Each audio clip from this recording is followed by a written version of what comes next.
Breaking news parliament సమావేశాలకు వేలైంది.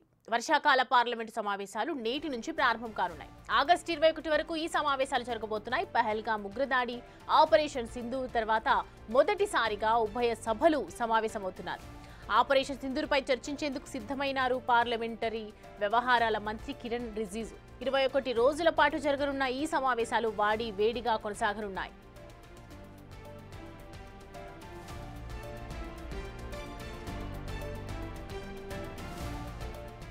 Parliament ఉభయ సభల్లో 8 కొత్త బిల్లులతో సహా 17 బిల్లులను ప్రవేశపెట్టడానికి కేంద్ర ప్రభుత్వం సిద్ధమైంది. National sports governance bill, geo heritage sites, geo relics bill, mines and minerals సవరణ bill, national anti doping bill, Manipur వస్తు సేవల పన్ను బిల్లు వంటివి ఇందులో ఉన్నాయి.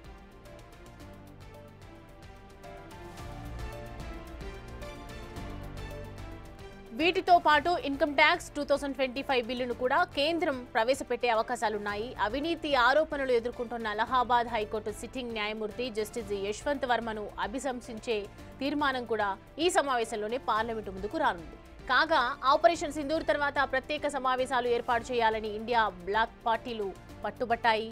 కానీ కేంద్ర ప్రభుత్వం సిద్ధపడలేదు. భారత్ పాక్ కాల్పుల్లో 5 యుద్ధ విమానాలు నేలకూలాయని అమెరికా అధ్యక్షులు డొనాల్డ్ ట్రంప్ చేసిన వ్యాఖ్యలు, కాల్పుల విరమణ వ్యాఖ్యలపై ప్రతిపక్షాలు నిలదీయబోతున్నాయి.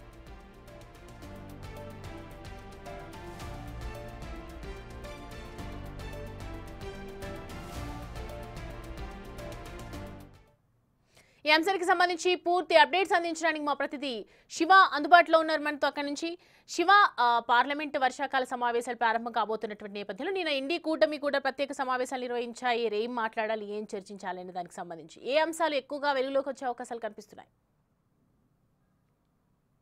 రైట్ సౌమ్య, ఇక నేటి నుంచి పార్లమెంటు వర్షాకాల సమావేశాలు ప్రారంభం కాబోతున్నాయి. ఈ నెల అంటే ఈ రోజు నుంచి 21 నుంచి వచ్చే నెల ఆగస్టు 21 వరకు మొత్తం 21 రోజుల పాటు ఈ పార్లమెంట్ సమావేశాలు జరగబోతున్నాయి. అయితే ఈ పార్లమెంట్ సమావేశాలు పెహల్గామ్ ఉగ్రవాద దాడి తర్వాత, ఆపరేషన్ సింధూర్ తర్వాత తొలిసారి సమావేశాలు జరగబోతున్న నేపథ్యంలో మొత్తం ఇరు పక్షాలు కూడా అస్త్రశస్త్రాలు సిద్ధం చేసుకుని అధికార విపక్ష పార్టీలు ఒకరిపై ఒకరు మాటల దాడి చేసేందుకు సిద్ధమయ్యాయి. ఇటు అధికార పార్టీని ఇరుకుని పెట్టేందుకు విపక్ష పార్టీలు సిద్ధమయ్యాయి. దానిలో భాగంగానే ఇండియా కూటమి పార్టీలన్నీ కూడా మల్లికార్జున ఖర్గే నివాసంలో ఆన్లైన్లోనే సమావేశమయ్యారు. ఫర్దర్గా పార్లమెంట్ సమావేశాలు అనుసరించాల్సిన వ్యూహాలు ఏంటి అనే దానిపై వారంతా కూడా చర్చించుకున్నారు. అంటే పెహల్గామ్ దాడి తర్వాత ఆపరేషన్ సింధూర్, మరోవైపు ఈ యుద్ధాన్ని, కాల్పుల విరమణ ఒప్పందాన్ని తానే మధ్యవర్తిని వహించి దీన్ని నిలిపివేశాననేది ఏదైతే ట్రంప్ పలుమార్లు తన క్రెడిట్ తీసుకునే ప్రయత్నం చేస్తున్నారు, దానికి సంబంధించి ఇప్పటివరకు భారత ప్రభుత్వం దాన్ని ఖండించే ప్రయత్నం చేయలేదు. దానికి సంబంధించి ప్రధానంగా ఈ సమావేశాల్లో చర్చించే అవకాశం అయితే కనిపిస్తుంది. మణిపూర్ అంశం కూడా, మణిపూర్లో హింసాత్మక వాతావరణం చెలరేగి దాదాపు 2 సంవత్సరాలు కావస్తుంది. దానికి సంబంధించి కూడా తెర మీద తీసుకొచ్చే అవకాశం కనిపిస్తుంది. మరోవైపు విపక్ష పార్టీలను అధికార దుర్వినియోగంతో అంటే దర్యాప్తు సంస్థలు వినియోగించి ఇబ్బందులు గురి చేస్తున్నారు అనే అంశాలపై కూడా మరొకసారి పార్లమెంట్ సమావేశాల్లో విపక్ష పార్టీలు అధికార పార్టీని ఇరుకొని పెట్టే ప్రయత్నం అయితే చేసే అవకాశాలు కనిపిస్తున్నాయి. మరోవైపు అధికార పక్షం కూడా వ్యూహ ప్రతివ్యూహాలు సిద్ధం చేసుకునే విపక్ష పార్టీలు ఏదైతే విమర్శలు చేస్తున్నారో, ఎదురుదాడి చేయాలని చూస్తున్నారో వాటిని తిప్పికొట్టే విధంగా కూడా వ్యవహరించాలనేది కూడా ఇటు అధికార పార్టీ ఎన్డీఏ కూటమి ప్రయత్నిస్తుంది. దానిలో భాగంగానే ఈ సమావేశాలు అయితే ఈసారి జరిగే సమావేశాలు వాడివేడిగా జరిగే అవకాశం కనిపిస్తోంది.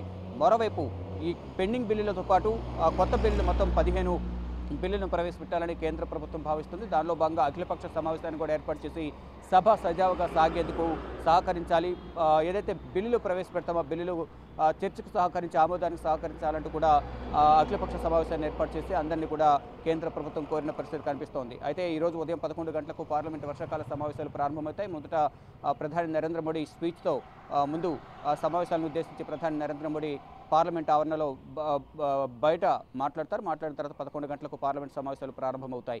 అయితే ఈ సమావేశాలు ప్రధానంగా ఆపరేషన్ సింధూర్కు సంబంధించిన కొంత వివాదం కొనసాగుతోంది. దానికి సంబంధించి అంటే భారత్కు సంబంధించి ఎంతవరకు నష్టం వాటిల్లింది అనేది ఇప్పటివరకు కూడా ఎటువంటి అధికారిక ప్రకటన అనేది చేయలేదు. ఇటు పాకిస్తాన్ మాత్రం మేమే విజయం సాధించామంటే అక్కడ సంబరాలు చేసుకుంటుంది. భారత్ కూడా భారీగా నష్టపోయింది, వారిపై పైచేయి సాధించామంటూ కూడా వారు పాకిస్తాన్ పైచేయి సాధించినట్లుగా వారు సంబరాలు చేస్తున్నారు. కానీ భారత్ మాత్రం మనమే పైచేయి సాధించామని చెప్తున్నప్పటికీ కూడా ఏదైతే పాకిస్తాన్ చేస్తున్న విమర్శలకు సంబంధించి కానీ వారు చేస్తున్న ఆరోపణలకు సంబంధించి కానీ నష్టానికి సంబంధించి ఎక్కడ కూడా అధికారిక ప్రకటన అనేది భారత్ చేయలేదు. దానికి సంబంధించి కూడా ప్రధానంగా మేము ప్రశ్నిస్తామంటూ కూడా ఇటు విపక్ష పార్టీలు చెప్తూ ఉన్నాయి. మరోవైపు ఆపరేషన్ సింధూర్ సమయంలో ముందుగానే ఎందుకు ఇన్ఫర్మేషన్ ఇచ్చారనేది ప్రధానంగా అదొక అంశాన్ని తెర మీదకు తీసుకొస్తున్నాయి. ఇటు లోక్సభ, రాజ్యసభలో కూడా కేంద్ర ప్రభుత్వాన్ని ప్రశ్నించే ప్రయత్నాలు అయితే విపక్ష పార్టీలు చేయబోతున్నాయి. మరోవైపు ట్రంప్కు సంబంధించి కూడా కీలక వివాదం కొనసాగుతుంది. రెండు దేశాల మధ్య కాల్పుల విరమణ ఒప్పందానికి సంబంధించి, సీజ్ ఫైర్ సంబంధించి ఇరు దేశాలతో నేను మాట్లాడడం వల్లే వారు విరమణకు ఒప్పుకున్నారనేది ఆయన పలుమార్లు ఇతర దేశాల్లో ఉన్నప్పుడు క్రెడిట్ తీసుకునే ప్రయత్నం చేస్తూ ఉన్నారు. ఈ నేపథ్యంలో దానికి సంబంధించి కూడా కేంద్ర ప్రభుత్వం సరైన రీతిలో స్పందించడం లేదు. దానికి సంబంధించి కూడా మేము చర్చ చేపడతాము, ప్రశ్నిస్తామంటూ కూడా విపక్ష పార్టీలు చెప్తూ ఉన్నాయి. మరోవైపు ఇటు గత నెల మే నెల వరకు 2 సంవత్సరాలు కంప్లీట్ కావస్తుంది. మణిపూర్ హింసాత్మక వాతావరణం చెలరేగి 2 సంవత్సరాలు కావస్తుంది. కానీ పక్కనున్న మణిపూర్ వెళ్ళడానికి ప్రధాని నరేంద్ర మోడీకి సమయం లేదు. కానీ 5 దేశాలు 8 రోజుల పాటు సుదీర్ఘ పర్యటన చేశారు. మరో 2 రోజుల్లోనే విదేశీ పర్యటనకు వెళ్ళబోతున్నారు. ఇటు బ్రిటన్, మాల్దీవుల్లో అంటే 23 నుంచి 26 వరకు విదేశీ పర్యటనకు వెళ్ళబోతున్నారు. కానీ ఇక పక్కనున్న మణిపూర్కు మాత్రం సందర్శించే టైం ప్రధాని నరేంద్ర మోడీకి లేదు. దానికి సంబంధించి కూడా ఈసారి పార్లమెంట్ సమావేశాలు ప్రశ్నిస్తామంటూ కూడా ఇటు విపక్ష పార్టీలు సిద్ధంగా ఉన్నాయి. అయితే మొత్తం పెండింగ్ బిల్లులతో పాటు కొత్త బిల్లులు కూడా ప్రవేశపెడుతున్న నేపథ్యంలో ఆ బిల్లులు ఒకసారి చూస్తే కనుక national sports governance bill, geo heritage sites, అలాగే జియో రెలిక్స్ బిల్లు అంటే సవరణ, అలాగే నిర్వహణ బిల్లుకు సంబంధించి కూడా బిల్లులు ప్రవేశపెట్టబోతున్నారు.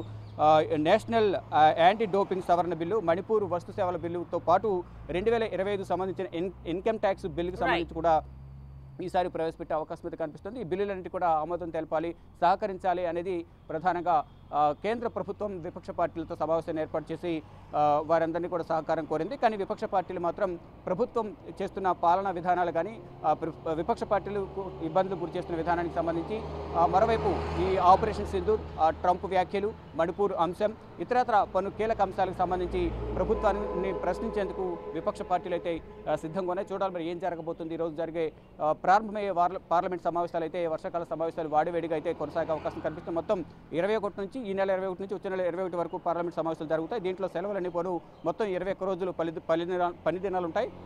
ఈ పని దినాల్లో బిల్లులు పాస్ చేయాలని అధికార పార్టీ భావిస్తుంటే ప్రభుత్వాన్ని ఏదో ఒక విధంగా ప్రశ్నించి ఇరుకుని పెట్టాలని విపక్ష పార్టీలు ప్రయత్నిస్తున్నాయి. ఈ మధ్యలోనే ప్రధాని నరేంద్ర మోడీ విదేశీ పర్యటనకు వెళ్తున్నారు.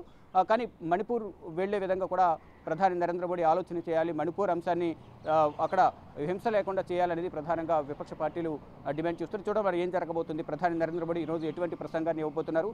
23 నుంచి 26 వరకు విదేశీ పర్యటనకు వెళ్ళొచ్చిన తర్వాత మణిపూర్ అంశానికి సంబంధించి మళ్ళొకసారి విపక్ష పార్టీలు ప్రధానిని ప్రశ్నించే అవకాశం అయితే ప్రధానంగా కనిపిస్తోంది. Right Shiva, thanks for the updates. Right, చూస్తున్నాం కదా, ఇక 21 రోజులు సాగే ఈ భారత పార్లమెంటరీ వర్షాకాల సమావేశాలు వాడివేడిగా జరగబోతున్నాయని అర్థమవుతుంది. ప్రభుత్వాన్ని టార్గెట్ గా చేస్తూ విపక్షాలు